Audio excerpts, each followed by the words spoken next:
Welcome to Fireside Chats.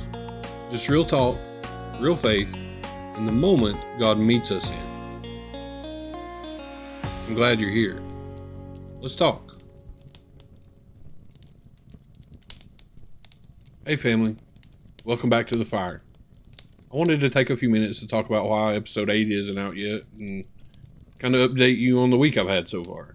And honestly, what God's been showing me in these last few days.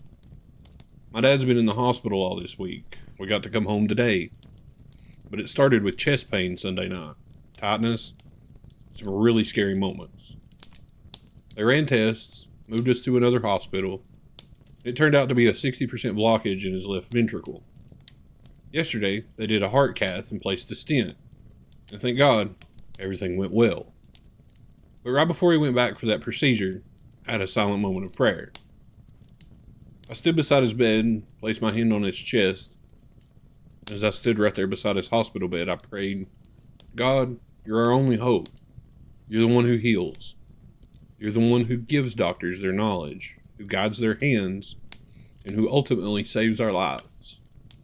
Everything is in his will, and he sent his son to suffer those stripes on his body for our healing. I prayed that over my dad because I believe his work here on earth isn't finished.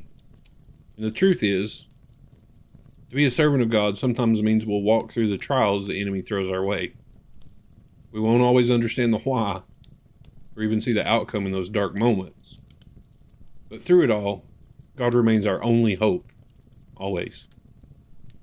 And as I was sitting there waiting, I realized something. On the podcast, episode 8, The Reckoning, it's all about faith that stands when everything else shakes. And maybe God was reminding me that these messages aren't just stories I tell. They're the life I'm living. This was my own reminder that faith isn't proven in the calm. It's proven in the chaos. So yeah, the fire's still coming. The message is still burning. But right now, God's been teaching me that sometimes the fire has to wait.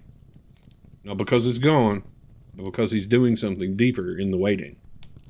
But now, I'm back in the seat, ready to record. If you're in a season where everything feels delayed or uncertain, hold on to that same truth I prayed over my dad.